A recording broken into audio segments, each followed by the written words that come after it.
सकता है। आपस में मियाँ बीबी में जो झगड़े हो जाते हैं तो तुलसामृत के सेवन करने से, क्योंकि विद्युत किरणें उससे तेज उत्पन्न हो जाती है तो घर से नेगेटिविटी दूर हो जाती है। जो मियाँ बीबी का जो आपस में झगड़े होते हैं, झगड़े कम होने लग जाते हैं। ये तुलसामृत के लाभ देखे गए हैं। तुलसी अमृत न सिर्फ भयानक नशों से मुक्ति दिला सकता है, बल्कि व्यक्ति के शरीर में फिर से पहले जैसी ही स्फूर्ति भी लौटा लाता है। यही नहीं, तुलसी अमृत पेट के सभी प्रकार के रोगों में अत्यंत प्रभावशाली है। जी हां, करता सबका हित तुलसी अमृत। तुलसी अमृत जीएमपी ISO द्वारा प्रमाणित भी है, यानी तुलसी अमृत गुणकारी होने के साथ साथ बेहतर गुणवत्ता की भी गारंटी देता है। यदि आप भी तुलसी अमृत के गुणकारी लाभ प्राप्त करना चाहते हैं तो स्क्रीन पर आ रहे इन नंबर्स पर अभी कॉल कीजिए। अगर बदलनी है दिल्ली की तस्वीर, लाना है राजधानी में सुशासन, तो दीजिए जनता दल यूनाइटेड को मौका। साबिर अली के नेतृत्व में होगा दिल्ली का विकास। दिल्ली में भी लाएं नीतीश का सुशासन। तीर पर दबाएं button Janata Dal United. Business के लिए क्या अच्छा है, किसको फोन करना है, किसको पार्टनर बनाना है, ये सब जानते हैं। लेकिन जब सर्विस टैक्स की बात होती है तो बिल्कुल ही अनजान। क्या क्या बात कर रहा है? हमें भी भरना है। अब भरना है कि नहीं भरना है, यही टाइम है पता लगाने का, क्योंकि अभी चल रहा है सर्विस टैक्स VCES। तो पता लगाइए और भरिए अपना सर्विस टैक्स बिना किसी इंटरेस्ट या पेनल्टी के। चाहें तो इंस्टॉलमेंट्स में भी भर सकते हैं आप। अब अनजान मत बनिए, सर्विस टैक्स भरें और एक नई शुरुआत करें। VCES, सर्विस टैक्स भरिए, नई शुरुआत करिए। ऐसा घर आपने नहीं देखा होगा, संभाल के पोछा मारा अभी। आइए, वो भाई साहब ये देखिए हॉल, ये देखिए चिल्ड्रंस रूम, देखिए कितना बड़ा है। आपके बच्चे खेलते खेलते थक जाएंगे। हो गया, मजे ले लिए। आइए। और यह है बेडरूम, इसकी खिड़की से तारे दिखते हैं, तारे। आपको क्या लगा प्रॉपर्टी डीलर हुआ? अरे आपको अपना घर दिखा रहा था। पर्ल्स इंफ्रास्ट्रक्चर, हम जानते हैं कि घर अरमान, उम्मीदों और सपनों का बना होता है, तभी तो हम घर बनाते हैं, जिंदगियां बनाते हैं। अक्षय, बाथरूम कब धोगे? आज संडे है ना। सगों से भी सगा है तू, अपना परिवार है। जिस गली में मुड़ जाऊं बस तेरा ही दीदार है। जिंदगी का हीरो है वो तुझ पे जो सवार है। वन टच पावर स्टार्ट, शानदार माइलेज वाला APDV इंजन, जो दुनिया की नंबर 1 बाइक चुने, यही कहे सगों से भी सगा है। हीरो स्प्लेंडर, लगे ऐसा फैमिली जैसा।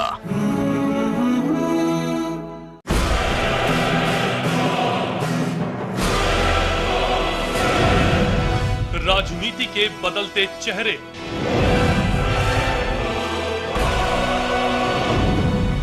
सत्ता का नया समीकरण, भावनाओं की आंधी से लोकतंत्र में विश्वास ढूंढती जनता,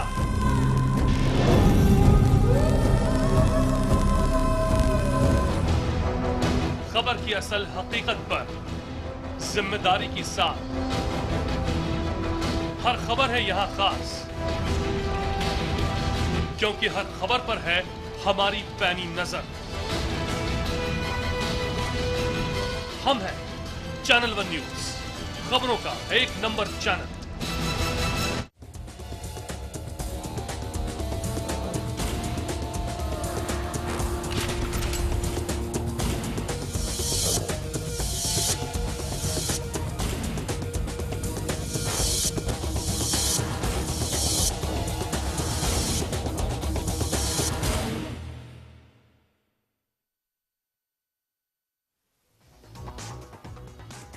यूपी के गृह विभाग की गलती पर राज्य सरकार की कार्रवाई, गृह सचिव SC मिश्रा निलंबित, चिट्ठी में भव्य मंदिर निर्माण कराने का था जिक्र।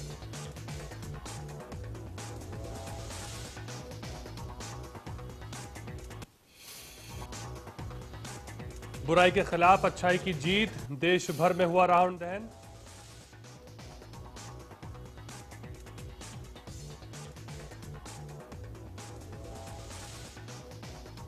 बुराई के खिलाफ अच्छाई की जीत, देश भर में हुआ रामदहन।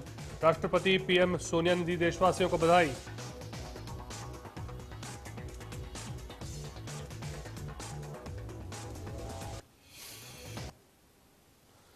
ओडिशा और आंध्र तट से टकराने के बाद झारखंड पहुंचा फिलिन तूफान। ओडिशा छत्तीसगढ़ में अगले 24 घंटे तक होगी बारिश।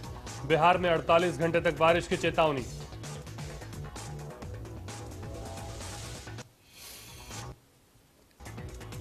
दिल्ली बीएसपी विधायक हाजी अलीम की पत्नी की हत्या की गुत्थी सुलझी। बिजनेस पार्टनर और ड्राइवर गिरफ्तार।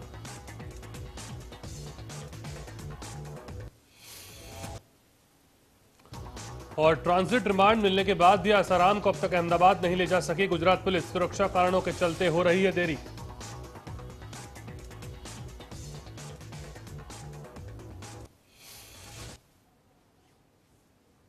नमस्कार, चैनल वन न्यूज में आपका स्वागत है। आपके साथ मैं हूं सिद्धार्थ। बुलेटिन की शुरुआत करेंगे एक अहम खबर से। यूपी के विवादित पत्र मामले में राज्य सरकार ने कार्रवाई की है और इस कार्रवाई के अंदर गाज गिरी है गृह सचिव एससी मिश्रा को। उन्हें निलंबन का सामना करना पड़ा है। राज्य सरकार ने कार्रवाई करते हुए कड़ा संकेत भी दिया है और त्वरित उन्हें निलंबित कर दिया गया है। आपको बता दें, गृह सचिव एससी मिश्रा को चिट्ठी जो उन्होंने लिखी थी और उस संदर्भ में भव्य मंदिर का जिक्र किया था उन्होंने। हम राम मंदिर की बात कर रहे हैं जिसको लेकर एक लंबा विवाद था और ये विवादित पत्र जो है इसी संदर्भ में कार्रवाई करते हुए राज्य सरकार ने उन्हें निलंबित कर दिया है। यूपी के गृह विभाग की गलती थी और इस पर राज्य सरकार की कार्रवाई हुई है। यूपी के गृह विभाग की ओर से यह चिट्ठी थी। चिट्ठी ने काफी सुर्खियां भी बटोरी। आपको बता दें, इसके अंदर मंदिर के निर्माण के ऊपर तमाम तरह की बातें लिखी गई थी। कहा गया था कि मंदिर का निर्माण किया जाएगा और ये बात बाद में उठी थी। तमाम राजनीतिक दलों ने भी उठाई थी कि आखिर एक इतने बड़े पद पर, सरकारी पद पर रहने वाला व्यक्ति इस तरह की बात कैसे लिख सकता है। और गृह सचिव एससी मिश्रा, उनके अंडर ही ये बात हुई थी और ये चिट्ठी लिखी गई थी। अंकित श्रीवास्तव हमारे संवाददाता हमारे साथ जुड़ चुके हैं, उनसे हम बात करते हैं। अंकित, बहुत बड़ी कार्रवाई यहां पर ये की गई है और क्या कहा गया है? निश्चित तौर से ये चौथे ऐसे आईएएस हैं जिन पर निलंबन की कार्रवाई खुद यूपी सरकार ने की है और विभागीय जांच भी इस पूरे मामले पर बैठाल दी गई है। और जल्द ही जब तक इनकी जांच पूरी नहीं होती है तब तक इनको राजस्व विभाग से संबद्ध किया गया है। सबसे बड़ा मामला ये है कि 9 तारीख को जो पत्र जारी किया गया था उसमें जो कोटेशन लिखी गई थी वो प्रमुख सचिव गृह ने बताया था काफी विवादित वो कोटेशन थी। वो वाक्य जो काफी विवादित था, राम मंदिर से वो पूरा मामला जुड़ा हुआ था, जिस पर ये कहा गया था कि सोमनाथ मंदिर की तर्ज पर राम मंदिर पे भी ऐसा मंदिर बनाया जाए, जिसको लेकर काफी विवाद बढ़ चुका था, जिसे जैना कल प्रमुख सचिव गृह ने काफी गंभीरता से लेते हुए उस पूरे मामले में कार्रवाई की बात कही थी। और कल उनको गृह सचिव पद से हटा दिया गया था, लेकिन आज उनको उनके पद से निलंबित कर दिया गया है और साथ ही विभागीय कार्रवाई करने के जांच के आदेश दे दिए गए हैं और तब तक वो राजस्व विभाग से संबद्ध रहेंगे। जी, क्या सिर्फ इन्हीं के ऊपर गाज गिरी है कि इसके अलावा जिनके द्वारा पत्र लिखवाया गया उन्होंने इस पर भी कोई बात की गई है? क्या अकेले यही है?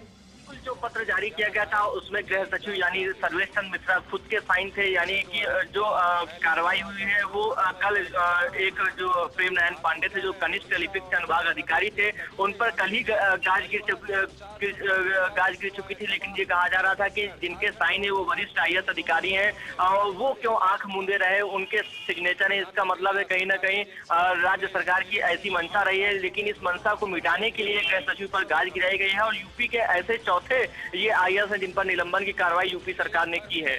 इसके अलावा क्या लगता है जांच आगे बढ़ेगी? और प्रमुख सचिव गृह से जब कल पत्रकारों ने पूछा था कि जांच जो होगी उसमें यदि आप खुद दोषी पाए जाएंगे तो क्या आप अपना पद छोड़ेंगे, तो उन्होंने साफ शब्दों में कहा था हम इस पूरे विषय की और पूरे प्रकरण की गंभीरता से जांच करेंगे। यदि उसमें मेरा कहीं से भी लिप्त या दोष होने की जानकारी होती है तो मैं खुद इस पद से इस्तीफा दे दूंगा। लेकिन अगर हम सूत्रों के हवाले से बात करें तो सीएम मुख्यमंत्री अखिलेश सिंह यादव के पास यह गृह विभाग है और खुद मुख्यमंत्री ने इस पूरे मामले को गंभीरता से लिया है और साथ ही प्रमुख सचिव गृह आर.एन. श्रीवास्तव को कड़ी चेतावनी भी दी है और साथ ही जो अन्य उनसे संबंधित अधिकारी हैं उनको निलंबित कर दिया गया है।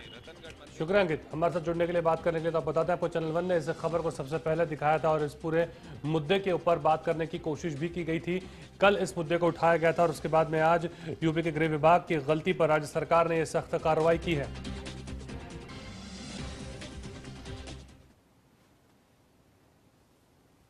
आगे बढ़ते हैं। दिल्ली के सुभाष मैदान, लवकुश मैदान, रामलीला मैदान में रावण के पुतले का दहन हुआ। इस दौरान राष्ट्रपति और तमाम दिग्गज राजनीतिक हस्तियां भी मौजूद थीं। 3 तस्वीरें इस वक्त आपको हम दिखा रहे हैं, एक सुभाष मैदान की तस्वीर, एक लवकुश मैदान की और एक रामलीला मैदान की। आप देख सकते हैं रामलीला मैदान के ऊपर सोनिया गांधी भी वहां पर थी, राहुल गांधी और प्रधानमंत्री मनमोहन सिंह भी पहुंचे। लवकुश मैदान के ऊपर फिल्म स्टार अक्षय कुमार भी थे और सुभाष मैदान, ये तीनों तस्वीरें आपको हम दिखा रहे हैं। और बड़ी भव्यता के साथ में यहाँ पर रावण का दहन किया गया और बड़ी तादाद में लोगों ने पहुंचकर इस पूरे दहन का रोमांच देखा और लुत्फ भी उठाया।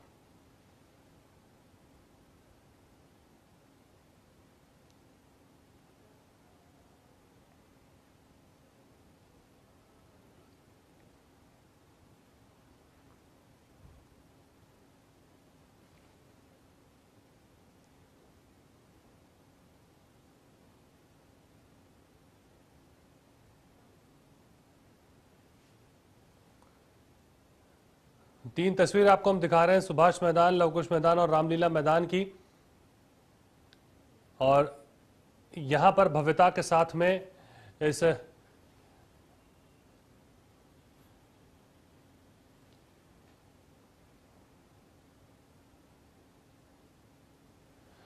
ओडिशा और आंध्र तट से फिलीन तूफान के टकराने के बाद आज मौसम विभाग ने बताया कि ओडिशा में फिलीन तूफान पूरी तरह से कमजोर पड़ चुका है। फिलीन तूफान से किसी की मौत की खबर नहीं है। पूरे उत्तर भारत में आज तेज बारिश हो सकती है। ओडिशा में अगले 24 घंटे तक भारी बारिश होगी। छत्तीसगढ़ में भी 24 घंटे तक बारिश होगी। वहीं बिहार में अगले 48 घंटे तक बारिश की चेतावनी दी गई है।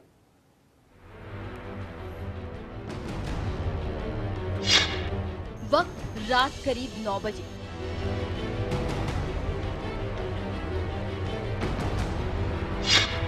स्थान ओडिशा का गोपालपुर।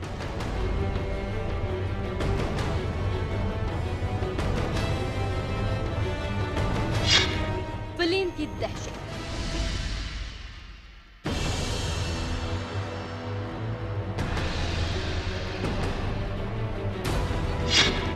आखिर जीत गया हिंदुस्तान।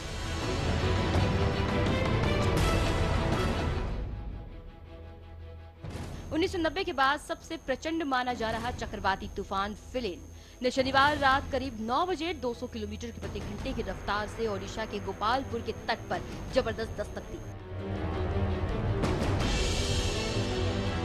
इस दस्तक से ओडिशा और पड़ोसी राज्य आंध्र प्रदेश के उत्तरी तटीय इलाकों में भीषण बारिश के साथ तेज हवाएं चलने लगी। बारिश के कई घंटों तक जारी रहने के कारण कई नदियों में बाढ़ की आशंका बढ़ गई। तूफान के कारण ओडिशा के तटीय इलाकों, खासकर गंजाम जिले में घनघोर अंधेरा छा गया।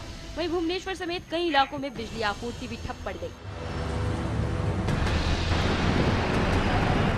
मौसम विभाग के महानिदेशक एल.एस. राठौड़ के मुताबिक गोपालपुर शहर के निकट तूफान ने सबसे पहले रात करीबन 9 बजे दस्तक दी, जिसके चलते मौसम विभाग ने चेतावनी दी कि इस दस्तक के बाद अगले 12 से 24 घंटों के दौरान पूर्वोत्तर भारत का बड़ा हिस्सा बारिश की चपेट में रह सकता है।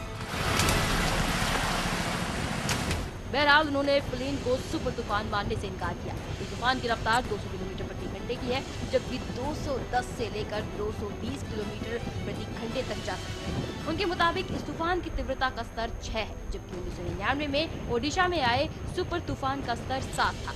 दहशत की इस दस्तक ने गंजाम जिले के गोपालपुर इलाके में जगह जगह बिजली के खंभों और पेड़ों को उजाड़ दिया। भीषण बारिश के कारण लोग घरों के अंदर सिमट कर रह गए। गजपति, खुर्दा, पुरी, जगत सिंहपुर, नयागढ़, कटक, भद्रक, केंद्रपारा और राजधानी भुवनेश्वर में भी भारी बारिश हुई। इस तूफान की वजह से हुए नुकसान का अंदेशा फिलहाल नहीं लगाया जा सका है, लेकिन जहां तहां पेड़ों के उखड़ने के कारण 3 महिलाओं समेत 5 लोगों की मौत की खबर है। पश्चिम बंगाल, छत्तीसगढ़, पूर्वी उत्तर प्रदेश और बिहार में भी कई जगहों पर बारिश हुई है। तूफान का केंद्र गोपालपुर से 150 किलोमीटर दक्षिण पूर्व और पारादीप से 260 किलोमीटर दक्षिण पूर्व बताया जा रहा है। फिलीन के बढ़ने के साथ ही समुद्र तट पर जलस्तर भी बढ़ गया। ओडिशा के तटीय क्षेत्रों में बिजली आपूर्ति बंद कर दी गई। राजधानी भुवनेश्वर में भी ट्रेनों के साथ विमान सेवा निलंबित कर दी गई। एयर इंडिया, इंडिगो और जेट एयरवेज की 10 उड़ानें रद्द कर दी गई। वहीं आंध्र प्रदेश के 3 जिलों में एहतियाती कदम उठाए गए हैं। श्रीकाकुलम, विजयनगरम और विशाखापत्तनम में 1 लाख से भी ज्यादा लोगों को सुरक्षित स्थानों पर पहुंचाया गया है। दहशत के इस दस्तक से केंद्र और राज्य सरकारें पहले से ही हर स्थिति से निपटने के लिए तैयार थी। यही वजह रही कि एक बड़ी तबाही को हिंदुस्तान ने मुंह चिढ़ा दिया। Bureau report, channel 1 news. और तूफान के कहर की वजह से ओडिशा और आंध्र के जिलों में हजारों लोगों के घर उजड़ गए और जहां तहां पेड़ और खंभे गिरे पड़े हैं, जिसकी वजह से लोगों को खासी परेशानियों का सामना करना पड़ रहा है। तूफान का कहर।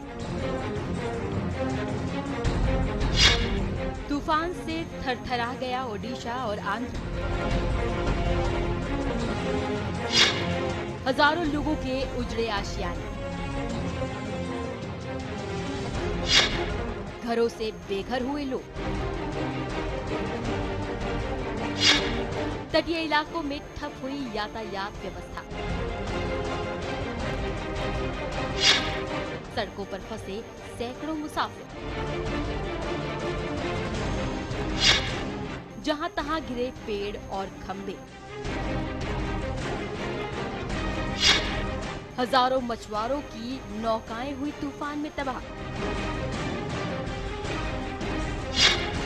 सैकड़ों लोगों की रोजी रोटी पर मंडराया खतरा।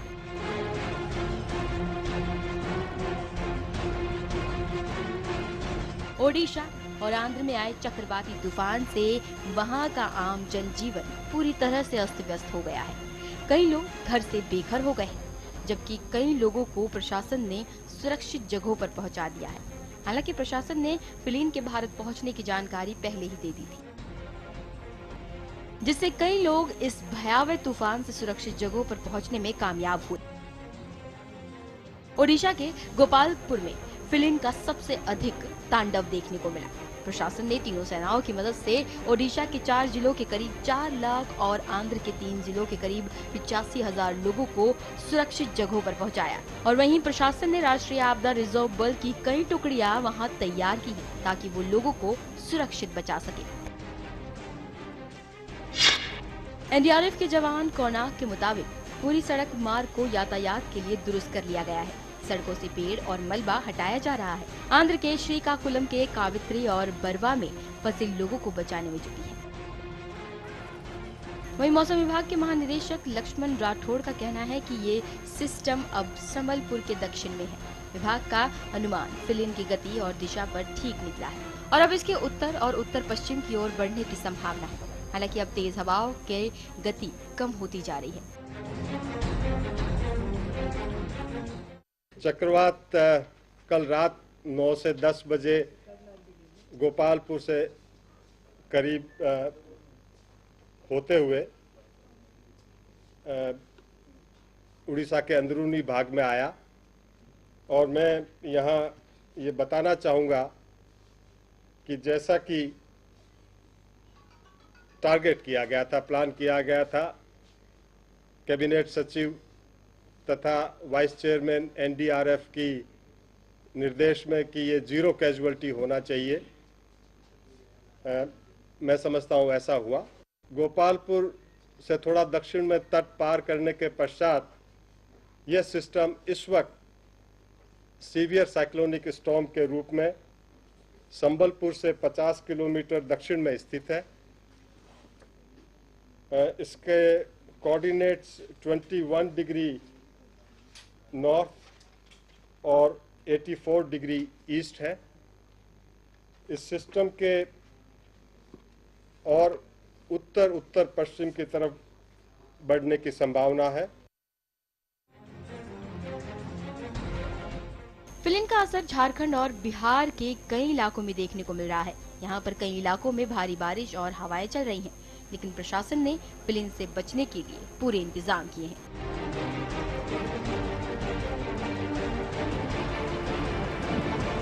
Bureau report, channel 1 news. तो खबरें और भी हैं, रुकते हैं छोटे से ब्रेक के लिए।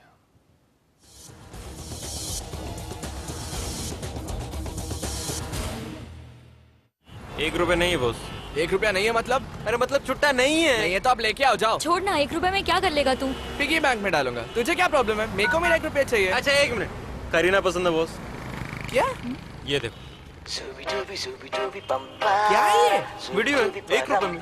देखो देखो पूरा देखो। देखो वीडियोस 1 रुपए में। 52010 पे कॉल करो, क्लिक करो, चूज करो, एंजॉय करो। 1 रुपए में फुल मस्ती। बिजनेस के लिए क्या अच्छा है, किसको फोन करना है, किसको पार्टनर बनाना है, ये सब जानते हैं। लेकिन जब सर्विस टैक्स की बात होती है तो बिल्कुल ही अनजान। क्या क्या बात कर रहे हैं? हमें भी भरना है?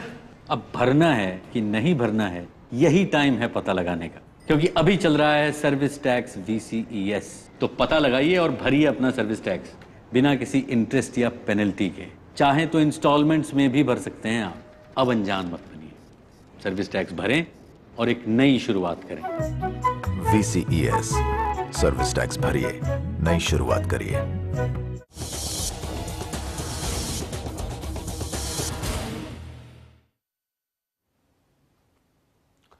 एक अहम खबर आ रही है इस वक्त मुंबई से। आपको बता दें, शिवाजी पार्क में शिवसेना की रैली थी और इस रैली के अंदर हुआ है जमकर हंगामा। जी हां, और इस हंगामे का सबब बने हैं मनोहर जोशी। इस रैली के अंदर मनोहर जोशी ने उद्धव ठाकरे के खिलाफ कुछ बात कही थी, जिसको लेकर के शायद वहां पर एक असमंजस की स्थिति खड़ी हुई और जितने भी कार्यकर्ता थे उन्होंने आवाज उठानी शुरू कर दी और मनोहर जोशी के खिलाफ नारेबाजी की। मनोहर जोशी कौन है आपको बता दें, बहुत सीनियर नेता है शिवसेना के। बाल ठाकरे के बाद इस वक्त अगर पार्टी में शिवसेना के अंदर कोई बहुत बड़ा नेता है तो वो मनोहर जोशी हैं। लाल कृष्ण आडवाणी के भी बड़े खास माने जाते हैं और काफी लंबे समय से राजनीति कर रहे हैं, सांसद भी हैं। रवि शर्मा हमारे संवाददाता मुंबई से जुड़ चुके हैं। रवि, ऐसा क्या बोल दिया मनोहर जोशी ने जो इतना मुखालफत का सामना करना पड़ा?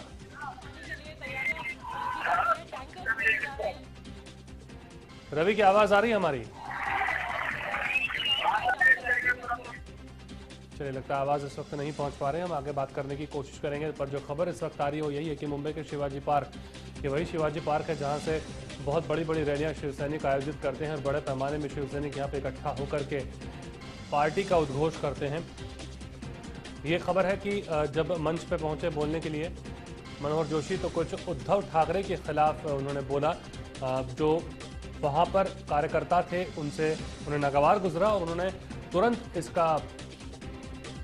इसके खिलाफ आवाज़ उठानी शुरू की और मंच से उतरना पड़ा मनोहर जोशी को। यह खबर भी आ रही है। तो कुल मिला के ये स्थिति जो शिवसेना के अंदर दिख रही है, एक नए रुख की ओर, एक नए पटल की ओर जाती हुई शिवसेना।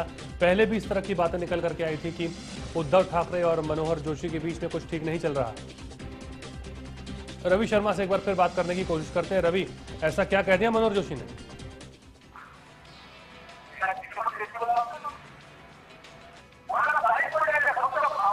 रवि, हमारी आवाज पहुंच रही है अब तक? जी जी। क्या कहा ऐसा मनोहर जोशी ने कि मंच से उतरना पड़ा और इतने विरोध का सामना करना पड़ा? जी देखिए, बात की जाए यहाँ पर दादर स्थित शिवाजी पार्क में प्रचार रैली यहाँ पर चल रही थी। यदि बात की जाए 1966 से बाला साहब ठाकरे ने यहाँ पर शिवसेना रैली को यहाँ पर संबोधित करते हैं। इस साल तमाम कानूनी पक्षों के बावजूद जब शिवसेना को यहाँ पर रैली करने की इजाजत मिली, तो आज जब शाम के समय में जब रैली पूरी तरह से शुरू हुई तो हमेशा की तरह शिवसेना के जो बड़े बड़े नेता थे वो मंच पर विराजमान हुए नजर आए। एक तरफ यदि बात की जाए, विधायक रामदास यहाँ पर पूरी तरह नजर आए, शिवसेना नेता गजानन खत्रीकर मौजूद है, दिवाकर रावते यहाँ पर मौजूद है। सबसे बड़ी बात यहाँ पर जिस तरह से पिछले कुछ दिनों से जिस तरह से मनोहर जोशी और उद्धव ठाकरे के बीच में जिस तरह से बातूनी पूरी तरह से कला यहाँ पर शुरू था, बातों का वॉर जिस तरह से शुरू था वो यहाँ पर भी देखने को मिला। यहाँ पर जैसे ही उद्धव ठाकरे कुछ देर पहले यहाँ पर पहुंचे, उसके पश्चात मनोहर जोशी साथ में लाए, क्योंकि अमूमन तौर पर देखा जाता था मनोहर जोशी स्वयं यहाँ पर मौजूद होते थे, आते थे, लेकिन आज जिस तरह से बातनी कला यहाँ पर उसका भी परिणाम यहाँ पर साफ तौर पे यहाँ पर देखा गया। उद्धव ठाकरे के मनोहर जोशी वहाँ पर आए और जैसे ही अपने सीट पर विराजमान हुए। आवाज रवि आपकी हमारे तक ठीक तरह से नहीं पहुंच पा रही, कोशिश करेंगे आगे भी आपसे बात करने के लिए। तो कुल मिला के मतभेद अब शिवसेना में बड़े पैमाने पर दिखने लगे हैं। चलिए आगे बढ़ते हैं। नाबालिग के साथ यौन शोषण के आरोप में जेल में बंद आसाराम को बलात्कार के एक अन्य मामले में गुजरात पुलिस लेने के लिए पहुंची थी और वो लेकर उन्हें वापस जाने वाली थी, पर सुरक्षा कारणों के चलते वो अहमदाबाद नहीं ले जा पाई है। आज पुलिस आसाराम को गुजरात ले जाएगी। जोधपुर जिला एवं सत्र न्यायालय ग्रामीण के न्यायाधीश मनोज कुमार व्यास ने आसाराम को अहमदाबाद ले जाने की इजाजत दे दी थी। सूरत की 2 बहनों के आसाराम और उसके बेटे नारायण साईं के खिलाफ बलात्कार का मामला दर्ज कराने के बाद गुजरात पुलिस के अधिकारी जेसी पटेल के नेतृत्व में 10 अक्टूबर को 5 सदस्यीय टीम आसाराम को लेने के लिए जोधपुर पहुंची। पुलिस टीम सुरक्षा को लेकर चिंतित है। इस टीम ने अब गुजरात से पुलिस अधीक्षक रैंक के अधिकारी को बुलाया और यहां पहुंचने के बाद यह तय किया जाएगा कि आसाराम को कैसे अहमदाबाद ले जाया जाए।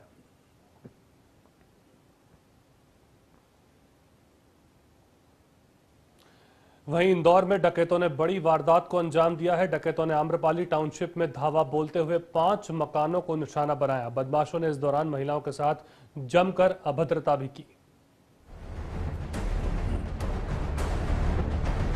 मध्य प्रदेश में शिवराज सरकार भले ही प्रदेश को क्राइम मुक्त करने के लाख दावे करे, लेकिन हकीकत इससे कोसों दूर है। इंदौर में लुटेरों ने एक बार फिर पुलिस को खुली चुनौती दी है। इंदौर में पिछले कई दिनों से चोरी की वारदातों में इजाफा हो रहा है और पुलिस अब तक चोरी की घटनाओं पर अंकुश नहीं लगा पा रही है। इस बार बदमाशों ने आईआईएम के पास आम्रपाली टाउनशिप को निशाना बनाया। आधी रात के करीब आधा दर्जन से ज्यादा बदमाशों ने यहां जमकर हंगामा किया और करीब 5 घरों में लूटपाट की घटना को अंजाम दिया। रात को 2:30 बजे के लगभग करीब चोर आए थे। 5 लोग आए थे और उसमें खिड़की में से झांक के बाउंड्री वाल से एंट्री किया। खिड़की में से झांक के देख रहे थे तो मेरे वाइफ की नज़र पड़ी। उसकी जैसी नज़र पड़ी तो उसने बताया कि बोले कोई आया हुआ है। तो सिस्टर भी जग गई। सिस्टर जगी, उसने जैसे ही देखा खिड़की में से 3-4 लोग रुमाल बांधे हुए देख रहे हैं। उसने जोर से चिल्लाना चालू किया। उसमें जैसे ही उसने मेरे को मारा, सिस्टर आगे भैया मारना मत करके बोलने लगी और जोर जोर से चिल्लाने लगी। तो उसने सिस्टर के साइड पे भी एक लकड़ी मार दी। लकड़ी मारने के बाद मैंने उसके हाथ से लकड़ी छीन ली और मैं चिल्लाते जा रहा था, बहुत चिल्लाया। उस बीच में लकड़ी जिसके हाथ से छीनी उसने मेरे वाइफ के गले से माला छीन ली और कान खींचने लगा टाप्स। तो कान खींचने लगा तो उसने बोला कि खींचना मत मैं दे रही हूँ करके। तो उसने हाथ पकड़ के बाहर लाया लाइट में और बाहर उसके हाथ से निकाल के ले गया। बदमाशों को कानून व्यवस्था का बिल्कुल भी खौफ नहीं था। इसका अंदाजा इसी बात से लगाया जा सकता है। घंटों तक बदमाश लूटपाट करते रहे और पुलिस को इस बात की भनक तक नहीं लगी। बदमाशों ने लूटपाट के दौरान महिलाओं को नहीं बख्शा। महिलाओं ने जब गहने देने से विरोध किया तो बदमाश जबरदस्ती पर उतर आए और उन्होंने गले से मंगलसूत्र और कान से बालें नोच ली। उन्होंने मेरी माला छीनी और मुझे बाहर लाके मेरे कान के निकाले। एक उन्होंने निकाला और एक मैंने निकाला और मैंने उनको बोला था कि अंदर किसी को कुछ मत करना, मैं आपको जो है मैं दे रही हूँ, अंदर किसी को कुछ मत करना। पर उन्होंने तभी भी उनके पैर पे मारा और दीदी को मारा। बस मुझे उसके अलावा कुछ मालूम नहीं। वो लोग चोर लोग जैसे ही आए, बीच के पल्ले खिड़की से देखा उन्होंने, वैसे ही हम लोग उठ गए, भैया को आवाज दी, वो उठ के बैठे और वैसे ही उन्होंने गेट 2 मिनट 15 सेकंड में खोल दिया उन्होंने और वैसे ही हम लोग बेड पे आसपास हो गए। मारना मत मना कर दिया उनको। पटिया मुझे मारी, मैंने मना किया तो वैसे भैया ने पटिया छीनी उनके हाथ से तो उनपे वो लोहे का जो था वो पैर में मारा। शहर में लगातार इस तरह की घटनाएं बढ़ती जा रही हैं, लेकिन पुलिस को ना तो अब तक चोरों का कोई सुराग हाथ लगा है और ना ही वो इस तरह की घटनाओं पर लगाम लगाने में ही कामयाब हो रहे हैं। चैनल 1 के लिए इंदौर से विकास दुबे के साथ सतीश की रिपोर्ट। और एमपी के शहडोल जिला जेल में भी कैदियों को दुर्गा भक्ति का रंग चढ़ा है। जेल में कैदियों के जरे मां की आराधना की जा रही है।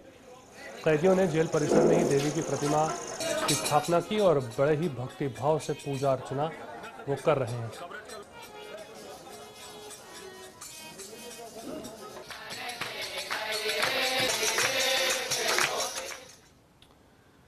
वहीं एमपी के शहडोल मुख्यालय से 20 किलोमीटर दूर ग्राम अंतर में कंकाल के रूप में मत कंकाली का प्रसिद्ध मंदिर है। यहाँ ये मूर्ति 10-11 शताब्दी की मानी जाती है।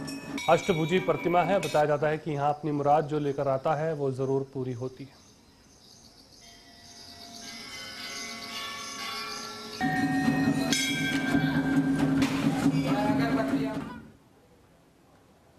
तो इसी खबर के साथ बुलेटिन में फिलहाल इतना ही। मुझे दीजिए इजाजत। नमस्कार।